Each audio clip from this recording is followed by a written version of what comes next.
Creí que cuando ese ataúd fuera bajado a la tierra, mi vida finalmente comenzaría de nuevo.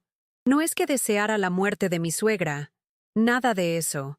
Pero 10 años cuidando de una persona postrada en cama, que dependía hasta de mi aliento para seguir existiendo, habían dejado cicatrices demasiado profundas. Estaba exhausta, consumida hasta los huesos, y creía sinceramente que el fin de ese capítulo sería el comienzo de una nueva historia para mí y para Eduardo. Incluso sin romanticismos ni grandes expectativas, todo lo que quería era un poco de paz. Solo que nunca imaginé que esa paz no llegaría ni por un solo día. Regresamos del funeral en un silencio absoluto. La casa aún conservaba ese olor intenso a flores mezclado con productos de limpieza, un aroma artificial e insoportable que parecía impregnarnos el alma. Eduardo estaba sentado en la esquina de la mesa de la cocina, la camisa blanca desabotonada en el cuello, las mangas remangadas. Conocía bien esa postura, ese silencio frío y distante, pero lo atribuí al duelo. Fue entonces cuando alzó la cabeza, fijó su mirada en mí sin la menor emoción y soltó con una frialdad que nunca había oído en más de 2 décadas juntos. Quiero el divorcio. Esto ya no funciona. No vale la pena. En ese instante, sentí como si el suelo desapareciera bajo mis pies. Durante unos segundos no pude decir nada, ni gritar, ni llorar, ni reírme de la ironía. Me quedé paralizada, con las manos aún manchadas de la tierra del cementerio, sintiendo el peso de mi cuerpo como si llevara conmigo los 10 años de sacrificio de un solo golpe. Pensé en todo lo que había renunciado durante ese tiempo, en las invitaciones que rechacé, en las noches sin dormir, en las heridas que curé, en las humillaciones silenciosas. Pensé en cuántas veces tragué el orgullo para no provocar una discusión, en cuántas veces sostuve la mano de su madre mientras él dormía tranquilo en la habitación de al lado, y ahora me decía que no valía la pena, como si yo fuera desechable, como si mi esfuerzo hubiera sido invisible. Eduardo no esperó mi respuesta. Se levantó de la silla, tomó las llaves del coche y salió sin mirar atrás. Yo seguía allí, plantada en medio de la cocina, mirando el lugar donde él había estado sentado. Todo a mi alrededor parecía demasiado silencioso, y al mismo tiempo, cada objeto me acusaba. El armario que había limpiado con tanto cuidado, la estufa donde preparé las sopas de mi suegra, las sillas que arrastré incontables veces para cambiarla de lugar y evitarle llagas. Toda la casa era un altar de mi cansancio, y de repente, en ese silencio, comprendí que no estaba triste. Sentía ira. Una ira tan antigua que ni siquiera tenía nombre. Una ira que venía de mucho antes de aquel funeral. Me senté durante horas en aquella cocina, con las manos en el regazo y la cabeza dando vueltas. No llamé a nadie. No toqué el celular. No comí, no lloré, no dormí. Solo permanecí allí, recordando cada vez que tuve que justificar mi ausencia en cumpleaños, en días festivos, en momentos que ya nunca volverían. Recordé cómo mis propios hermanos empezaron a tratarme como si yo hubiera elegido voluntariamente esa prisión. Tú quisiste quedarte ahí, Clara, decían. Como si fuera tan fácil marcharse. Como si dejar a alguien al borde de la muerte fuera equivalente a buscar mi propia vida. Y ahora, después de todo, él decidía que yo ya no servía. Como quien cierra un cajón y cambia de habitación. A la mañana siguiente, antes incluso de que él regresara, yo ya había tomado una decisión. No iba a suplicar, no iba a preguntar el por qué, no iba a pedir intentarlo de nuevo. Si él pensaba que todo lo que vivimos no valía la pena, que asumiera las consecuencias. Podría haberme derrumbado, podría haber entrado en crisis, pero algo dentro de mí se negó. Llamé a una abogada que conocía desde la infancia, le expliqué brevemente lo que estaba sucediendo y pedí una cita urgente. Ella escuchó todo en silencio y respondió solo: «Ven ahora, sin café, ven tal como estás». Fue la primera vez en muchos años que alguien me vio sin pedirme explicaciones. Fui tal como estaba, con chanclas, el cabello recogido con una pinza torcida y una camiseta de punto que ni recordaba haberme puesto. En el camino, reparé en las calles que ya no reconocía. Era como si todo hubiera cambiado mientras yo estaba demasiado ocupada cuidando las vidas de los demás. La gente caminando rápido, los escaparates renovados, hasta el olor de la ciudad parecía distinto. Cuando entré al despacho de Mariana, ella me examinó de pies a cabeza y no dijo nada. Solo arrastró la silla y comenzó a teclear. Aquello me dio un alivio extraño. No buscaba consuelo, buscaba acción. Le conté todo. Los años dedicados, el abandono repentino, la falta de cualquier reconocimiento. Me escuchó con el ceño fruncido, sin interrumpir. Cuando terminé, me preguntó si teníamos bienes en común. Sí teníamos. Me preguntó si conocía la extensión de las cuentas, las inversiones, los inmuebles. Yo sabía casi todo, porque, aun siendo invisible, prestaba atención. Siempre lo hice. Me miró con determinación y dijo, haremos esto como debe ser, sin peleas, pero sin renunciar a lo que es tuyo. Asentí. No se trataba de venganza. Se trataba de no quedarme con las manos vacías después de una vida de entrega. Al volver a casa, Eduardo ya estaba allí, sentado en el sofá, la televisión a todo volumen. Así era como él siempre lidiaba con el malestar. Ruido, distracción, negación. Pasé junto a él sin pronunciar palabra. Fui directa al dormitorio, tomé una maleta de tamaño mediano y empecé a guardar ropa. No me iba a marchar aún, pero quería que entendiera que ya no era la mujer que él dejaba tirada en un rincón. Me observó hacer las maletas y no dijo nada. Solo me quedó mirando con esa mirada arrogante de quien cree que, al final, terminaré dando marcha atrás. Me subestimó. Siempre me subestimó. Aquella noche dormimos en silencio, cada uno mirando para un lado de la cama. Sentía su presencia a mi lado, y al mismo tiempo su ausencia total, como un recuerdo doloroso que uno intenta borrar. Pero no estaba triste. Estaba alerta. Por primera vez en mucho tiempo, tenía un plan. A la mañana siguiente, le pedí que habláramos. En la cocina, donde todo comenzó. Le dije que había hablado con una abogada, que aceptaría el divorcio, pero que quería lo que era mío por derecho. Me miró como si yo le hubiera escupido en el suelo. ¿Hablas de dinero?, preguntó. Y yo respondí, hablo de respeto. Se rió. Una carcajada corta y burlona que conocía bien. La misma que usaba cuando quería hacerme sentir insignificante, como cuando pronunciaba mal el nombre de un medicamento de su madre, o cuando olvidaba pagar una factura que él mismo había retrasado. ¿Respeto? Después de todo lo que has vivido aquí, ni siquiera trabajabas, Clara. Eso me atravesó como una cuchillada. Porque él sabía cuánto había sacrificado de mi vida profesional para cuidar esa casa, a esa mujer, a ese hombre. Podría haberle dicho 1000 cosas, haberle echado todo en cara, pero solo dije una frase. Ya no me humillarás más. No respondió.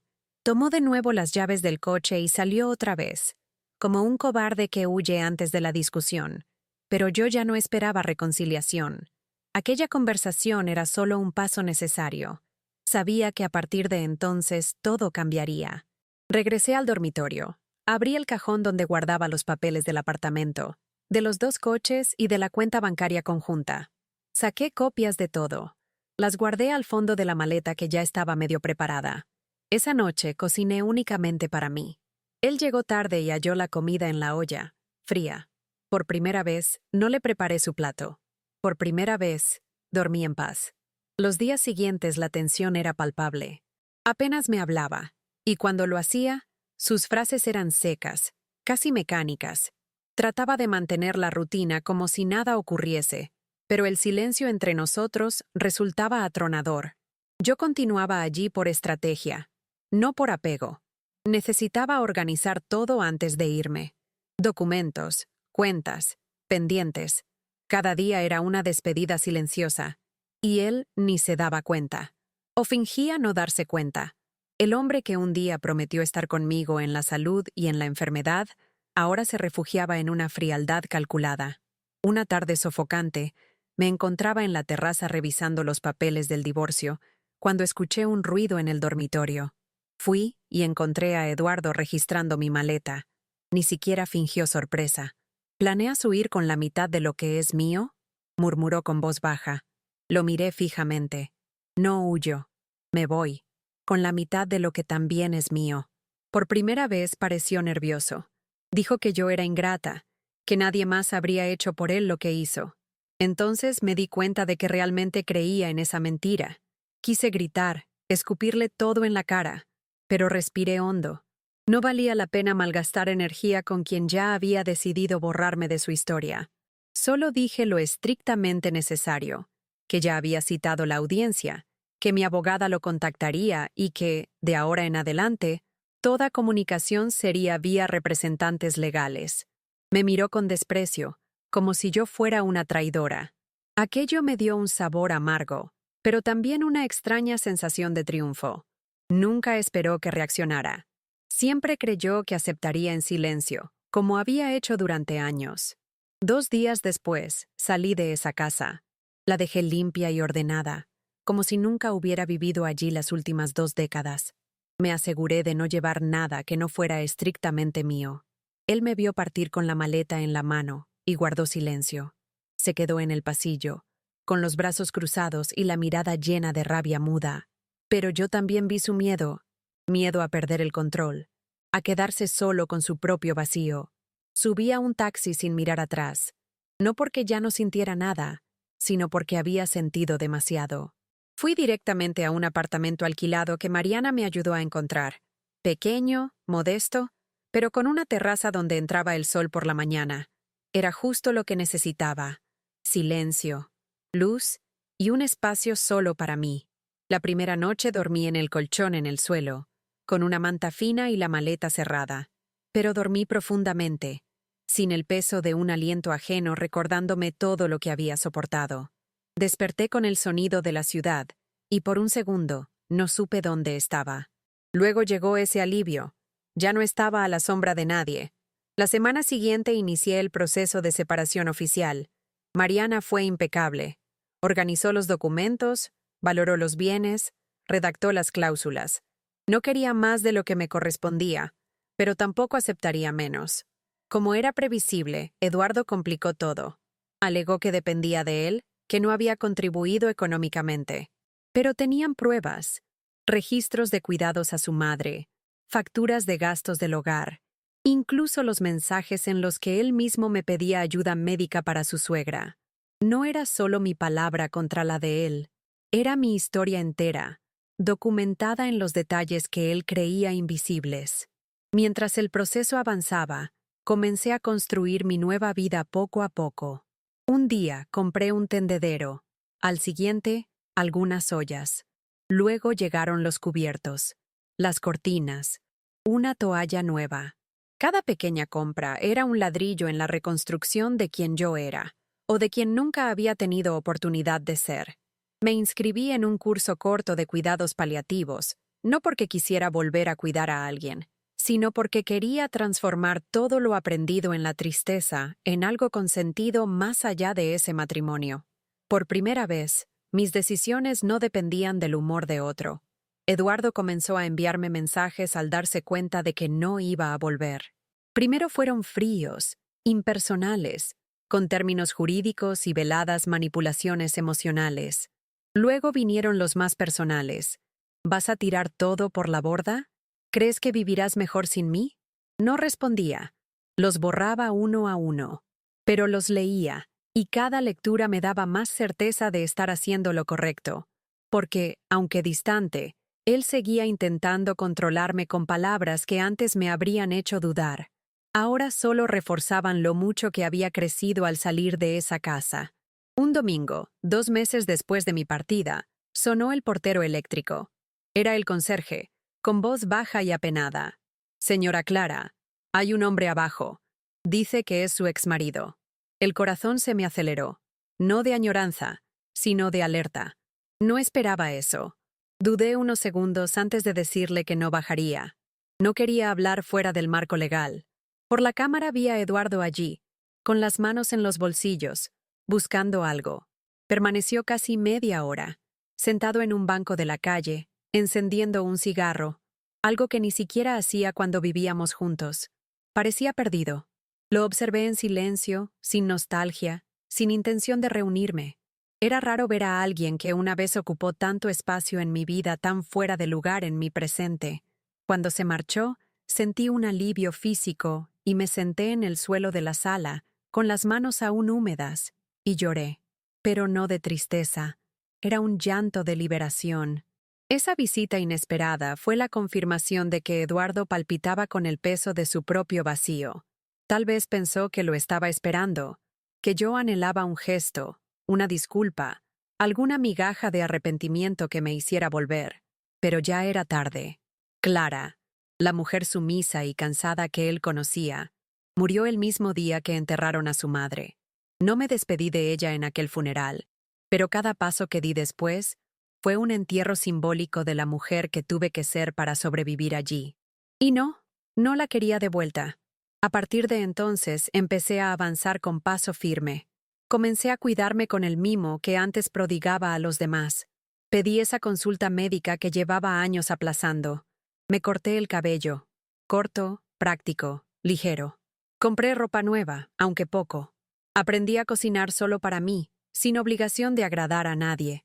Empecé a escribir, algo que me apasionaba de joven y que había quedado perdido entre las ollas y los fármacos de mi suegra. Poco a poco, recuperé capas de mi identidad que habían quedado sepultadas bajo años de silencio y sacrificio. Eduardo empezó a mandarme mensajes cuando comprendió que no volvería. Al principio eran formales y fríos, llenos de términos legales y sutilezas manipuladoras. Después, más personales. ¿Realmente lo vas a desperdiciar todo? ¿Crees que serás más feliz sin mí? No respondía. Los borraba uno a uno, pero los leía. Cada uno me confirmaba que había hecho lo correcto. Porque aunque en la distancia, él intentaba controlarme con palabras que antes me habrían hecho dudar, ahora solo reforzaban cuánto había crecido al salir de esa casa. Fue un domingo, 2 meses después de mi partida, cuando sonó el portero eléctrico. Señora Clara, hay un hombre abajo. Dice que es su exmarido. Mi corazón se aceleró, no de añoranza, sino de alerta. No esperaba eso. Medité unos segundos antes de decirle al conserje que no bajaría. No quería hablar fuera del marco legal. A través de la cámara vi a Eduardo quieto en la calle, sin saber qué buscaba. Se sentó en un banco. Encendió un cigarro, algo que ni siquiera hacía cuando vivíamos juntos. Parecía perdido. Lo observé sin nostalgia, sin ganas de reunirme. Era extraño ver a quien ocupó tanto espacio en mi vida tan fuera de lugar en mi tiempo presente. Cuando finalmente se fue, sentí un alivio tan físico que me senté en el suelo de la sala, con las manos aún húmedas, y lloré. Pero no de tristeza, lloré de encuentro conmigo misma. Esa inesperada visita fue la confirmación silenciosa de que Eduardo estaba soportando el peso de su propio vacío. Quizá pensó que lo esperaba, que yo anhelaba un gesto, alguna disculpa o migaja de arrepentimiento que me hiciera volver. Pero ya era tarde. Clara, la mujer sumisa y cansada que él conocía, murió el mismo día que enterraron a su madre.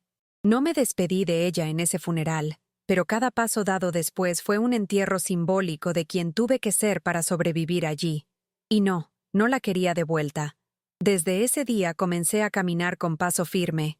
Empecé a cuidarme con el mimo que antes prodigaba a los demás. Programé consultas médicas que llevaba años posponiendo. Corté mi cabello, corto, práctico, ligero. Compré algunas prendas nuevas, aunque pocas. Aprendí a cocinar solo para mí, sin la presión de gustar a nadie. Volví a escribir, algo que amaba de joven y que había quedado perdido entre ollas y medicinas de mi suegra. Poco a poco, fui recuperando capas de mi identidad sepultadas bajo años de silencio y sacrificio. Un día, recibí llamada de Mariana. Su voz sonaba tensa. Clara, ¿tienes un minuto? Hemos recibido una propuesta de acuerdo. Respiré hondo antes de preguntar de qué se trataba.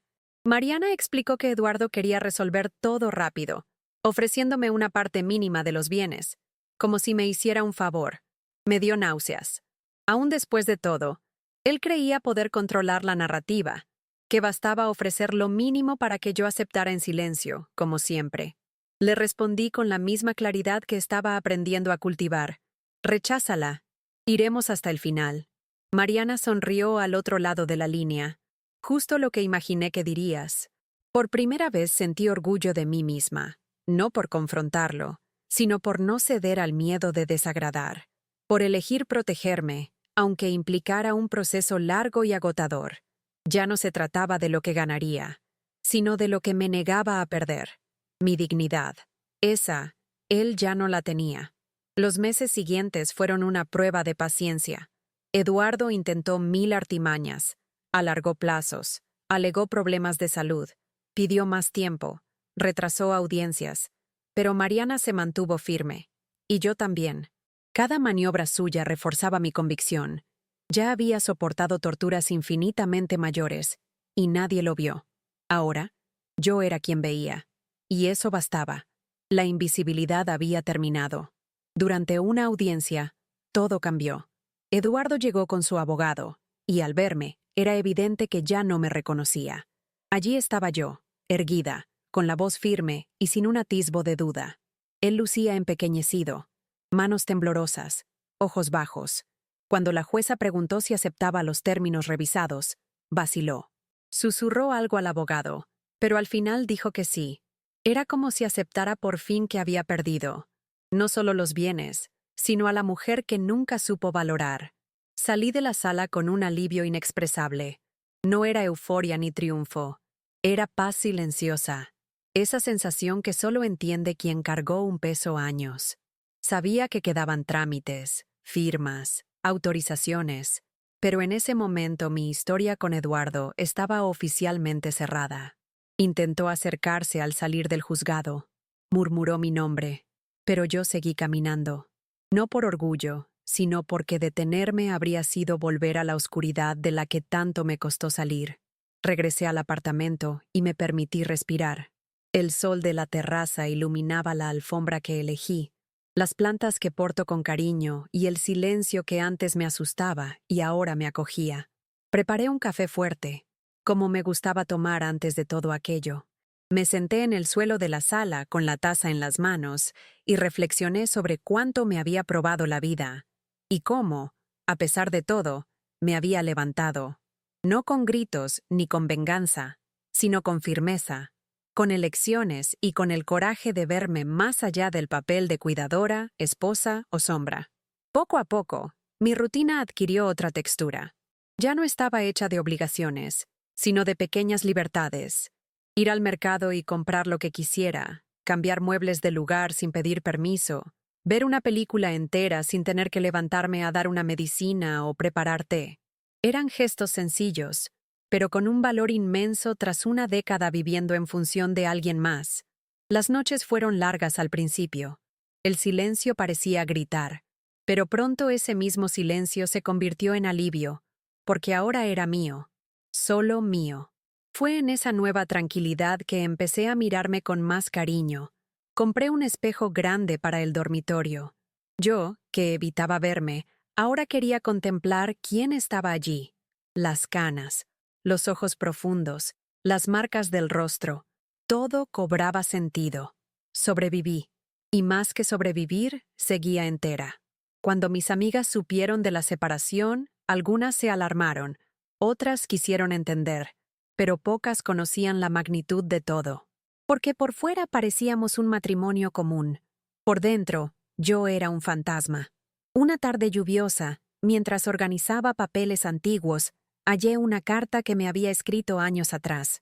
Fue en una madrugada dura, después de un día entero limpiando el vómito de mi suegra y escuchando a Eduardo quejarse del cansancio en el trabajo como si yo estuviera de vacaciones. En la carta decía: si alguna vez olvidas quién eres, vuelve aquí. Eres más que esto. Mereces más.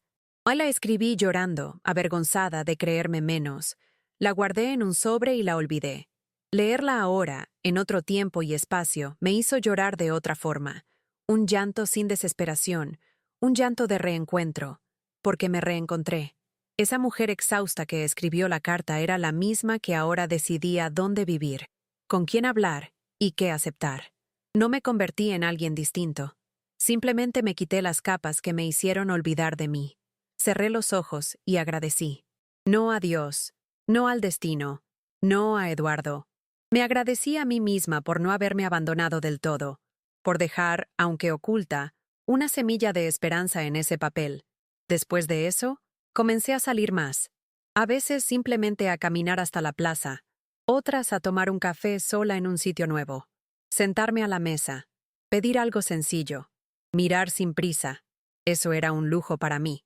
Un día me senté junto a una señora que leía un libro y entablamos conversación. Ella también había pasado por un divorcio tras 50 años de matrimonio. Me dijo con una sonrisa serena que nunca es tarde para empezar de nuevo. Esa frase quedó conmigo, porque efectivamente estaba empezando otra vez, sin grandes planes, sin promesas, solo dando un paso a la vez.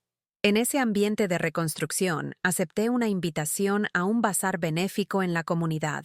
Ayudé a organizar ropa, a servir bocadillos, a conversar con quienes necesitaban un poco de atención.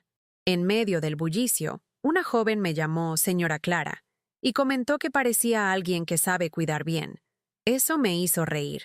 Sí, sabía cuidar, pero ahora también sabía cuidarme a mí misma. Volví a casa con los pies doloridos, pero el corazón ligero.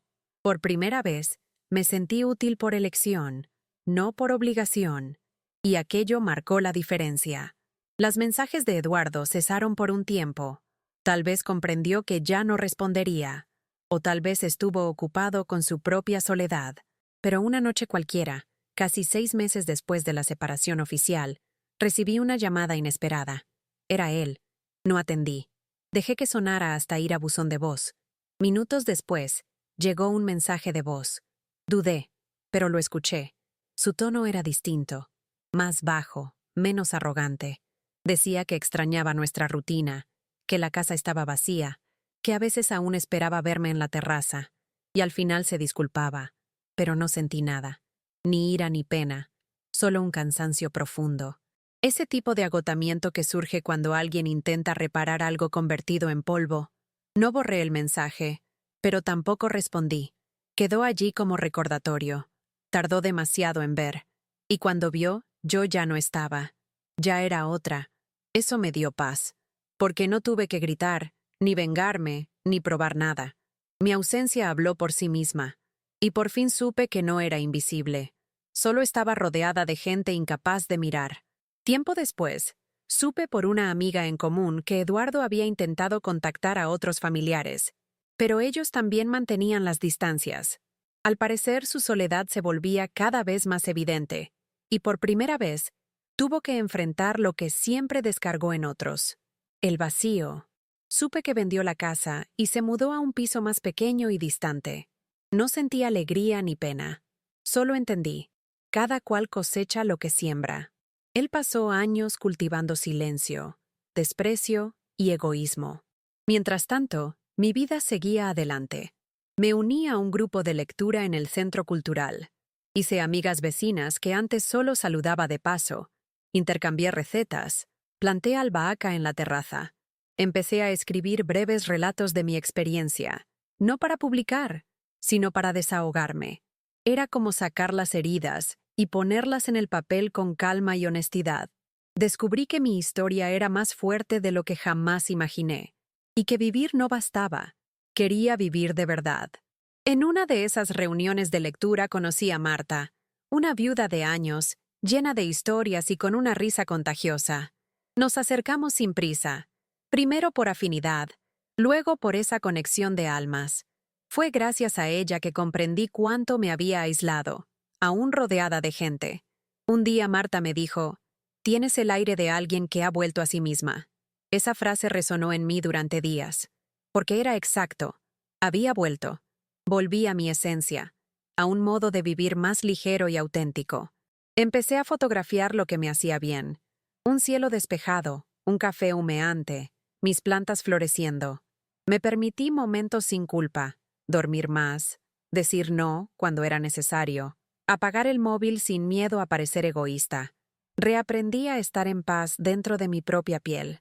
Y todo eso fue posible porque, tiempo atrás, tomé la decisión más difícil de mi vida: salir de la casa donde me hicieron invisible. Y no solo salir, sino elegirme a mí misma. A veces me pregunto cómo habría sido mi vida si me hubiera marchado antes.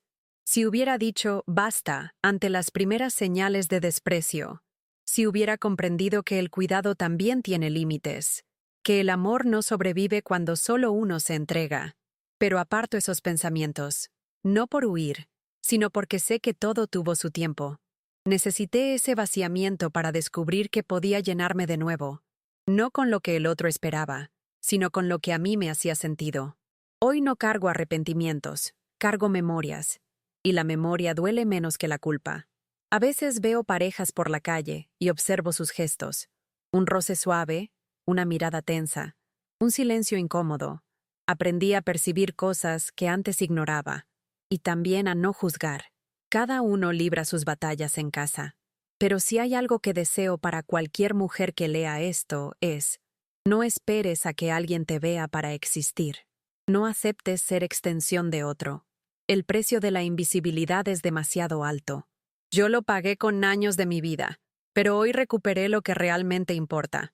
Mi voz, mi presencia, mi libertad.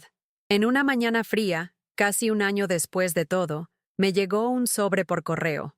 El remitente era Eduardo. Por un instante pensé en tirarlo sin abrir, pero algo en mí quiso saber qué escribiría con su puño y letra. Abrí el sobre con cautela. Dentro había una carta breve, letra temblorosa. Decía que había perdido más de lo que imaginaba, que ahora veía todo con otros ojos, que quizá mi silencio fue el grito más fuerte. Al final escribió: «Espero que hayas encontrado la paz que yo no supe darte». Guardé la carta junto con los papeles del divorcio, no porque fuera relevante, sino porque formaba parte de mi historia. No sentí ganas de responder, ni ira, ni tristeza, solo un reconocimiento maduro de que él finalmente encaraba las ruinas que dejó atrás. Pero la reparación ya había pasado de fecha. A veces la vida no otorga segundas oportunidades para reconectar, ofrece la oportunidad de renacer, y esa la abracé con ambas manos. No necesitaba que él me entendiera. Yo ya me entendía a mí misma. Una noche de lluvia, mientras revisaba mis escritos, decidí convertir mi relato en algo más grande. No para vengarme ni exponer a nadie, sino porque sentí que otras mujeres necesitaban saber que es posible empezar de nuevo, incluso después de tanto abandono. Escribí con honestidad, sin adornos. Conté sobre el silencio, el cansancio, la ira callada, el miedo de no saber quién se es cuando la vida de otros te consume, y sobre la valentía que surge cuando te ves sola, y aún así decides seguir. Envié el texto a una revista comunitaria que aceptaba relatos anónimos. Días después me llamaron pidiendo permiso para publicarlo. Dijeron que muchas mujeres habían escrito para decir que aquel texto describía su propia vida. Algunas lloraron, otras dijeron haberse sentido vistas, y yo también lloré, pero no de tristeza, sino de pertenencia. Por primera vez mi dolor se convirtió en puente, mi silencio en voz. No sabía que al contar la verdad podría llegar tan lejos. Pero allí estaba, mi historia impresa, circulando en manos de quienes quizás se sintieron tan perdidas como yo en su día. Tras la publicación, recibí invitaciones para hablar en encuentros pequeños, charlas y eventos comunitarios. Al principio dudé. Hablar en público siempre me dio terror, pero algo en mí decía, ve, y fui. Hablé con voz temblorosa, manos sudorosas, pero hablé. Y cada vez que narraba mi historia, una parte de mí sanaba un poco más. Era como si, al exponer el dolor, limpiara heridas ocultas bajo la piel. Ver a otras mujeres abrirse conmigo, compartir experiencias, me dio una fuerza inesperada. En uno de esos encuentros, una señora me dijo algo inolvidable. Clara, no perdiste 10 años. Construiste a la mujer que tuvo el coraje de marcharse. Eso me conmovió profundamente, porque durante tanto tiempo me vi como alguien que desperdició la vida. Pero allí, al escuchar esas palabras, comprendí que mi historia no fue un fracaso. Fue forja. No era lo que Eduardo destruyó, era lo que quedó. Y lo que quedó era más fuerte de todo lo que él intentó borrar. Con el tiempo, mi hogar cobró vida de nuevo. No la vida ruidosa de obligaciones, sino la de pequeños rituales. El té antes de dormir, los libros amontonados en la sala, los post-its en la nevera con frases para recordar. A veces bailaba sola en la cocina escuchando canciones antiguas. A veces me sentaba a observar la lluvia caer, pero todo tenía sentido. Todo era mío. Por primera vez en mucho tiempo, mi rutina no giraba en torno a nadie más que a mí. Y eso no era soledad, era libertad. Empecé a notar cambios internos.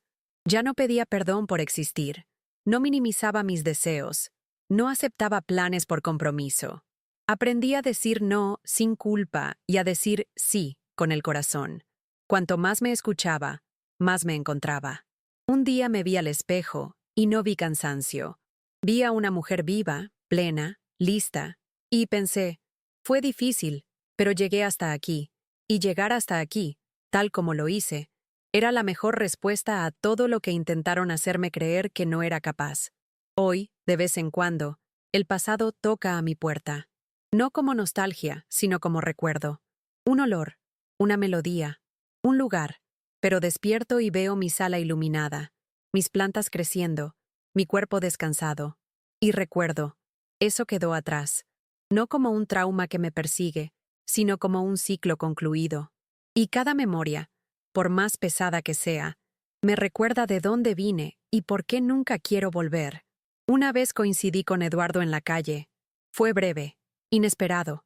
Él me vio primero y titubeó, sin saber si acercarse. Yo seguí mi camino sin saludar. Él no llamó. Quizá comprendió en ese instante lo que significa el silencio. Quizá entendió que ya no había lugar para un hola. Y yo sentí una victoria silenciosa, sin aplausos, porque no era sobre él, era sobre mí.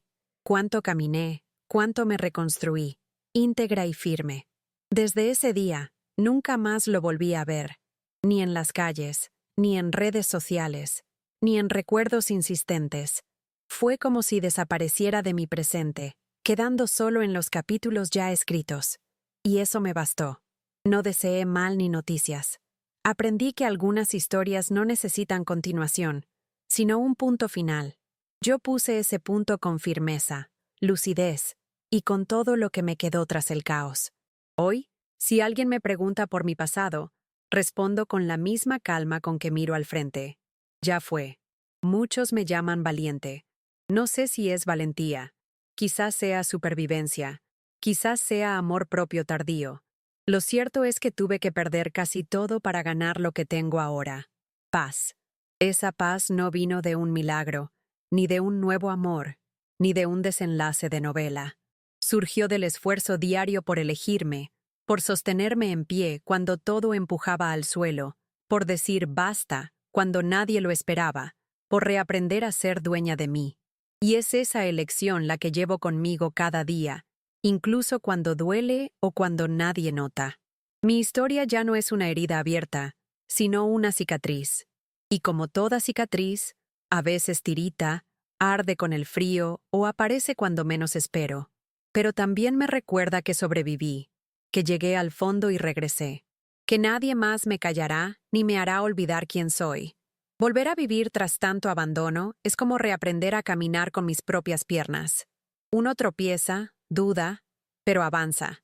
Y en ese camino reencontré personas, sueños y deseos adormecidos, esperando solo una rendija de coraje para florecer.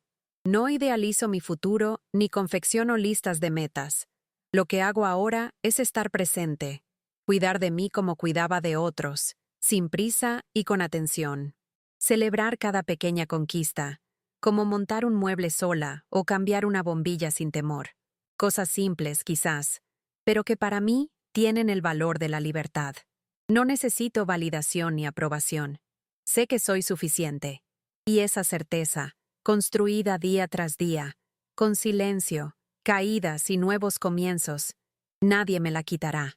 Hace poco, mientras estaba en la terraza con una amiga, me preguntó si temía quedarme sola para siempre. Medité un instante antes de responder. ¿Miedo? No. Temí durante años. ¿A no ser amada? ¿A ser abandonada? ¿A ser olvidada? Y aún con tantos miedos, fui abandonada igual. Aprendí que lo que duele no es la soledad, sino anularse para no quedarte solo. Hoy, si alguien llega, que llegue para sumar, no para ocupar. Y si no llega, tampoco importa. Mi vida ya tiene valor sin depender de nadie. Al mirar atrás veo a una mujer que fue demasiado fuerte por demasiado tiempo, que aguantó en silencio mientras gritaba por dentro, que se mantuvo entera cuando todo se desmoronaba. Rindo homenaje a esa mujer todos los días, y por ella prometí no abandonarme jamás, no ignorar mis deseos, no callarme ante la falta de respeto. Si eso es madurez, que venga con arrugas, canas y pasos lentos, pero que nunca me robe mi lucidez. Porque fue esa lucidez la que me trajo hasta aquí, y con ella seguiré adelante. Hoy, cuando alguien me pregunta cómo lo logré, no tengo respuesta sencilla. No hubo un único instante, una chispa mágica, ni un suceso espectacular. Fue la suma de pequeñas heridas, largos silencios y una mañana en que simplemente ya no dio más. Fue la acumulación de los sí que dije por los demás y de los no que guardé para mí misma. Y, sobre todo, fue la decisión de marcharme, de levantarme de la mesa donde no me escuchaban, de tomar la maleta con lo poco que quedaba de mi dignidad y partir antes de desaparecer por completo. Y eso, por más duro que fuera, me salvó. Ahora vivo una vida que a ojos ajenos puede parecer sencilla, pero para mí es una conquista diaria. Duermo en paz, despierto sin miedo, hago pequeños planes y tengo sueños al alcance. Y aunque el pasado intente, de vez en cuando, susurrar que debía hacer algo distinto, me miro al espejo y digo, hiciste lo que era necesario, volviste a ti misma, y nunca más volverás a extraviarte, porque ahora esta vida, con sus cicatrices y elecciones, es solo tuya, y nadie más puede arrebatártela.